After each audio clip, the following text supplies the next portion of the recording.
देखिए आ गई है छठ महापर्व की सबसे बड़ी और सबसे धमाकेदार खबर। नमस्कार, मैं हूं राज रोशन कुमार और आप देख रहे हैं भोजपुरी खबर लाइव। सबसे पहले घंटी वाला बटन दबाकर सब्सक्राइब जरूर कर लें। भोजपुरी के पावर स्टार पवन सिंह इस बार छठ पर ऐसा धमाका करने वाले हैं जिसे सुनकर पूरा बिहार यूपी हिल जाएगा। खबर है कि पवन सिंह का नया छठ गीत आ रहा है जिसका नाम है घाटे चले मोदी नीतीश। घाटे चले मोदी नीतीश, जरा सोचिए, छठ के गीत में मोदी जी और नीतीश की नाम है।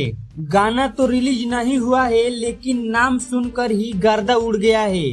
पवन सिंह इस गाने को अपने ऑफिशियल यूट्यूब चैनल पर रिलीज करेंगे, लेकिन कब इसका टाइम अभी नहीं बताया गया है, यानी सरप्राइज है। लेकिन इतना तो तय है कि यह गाना आते ही रिकॉर्ड तोड़ने वाला है।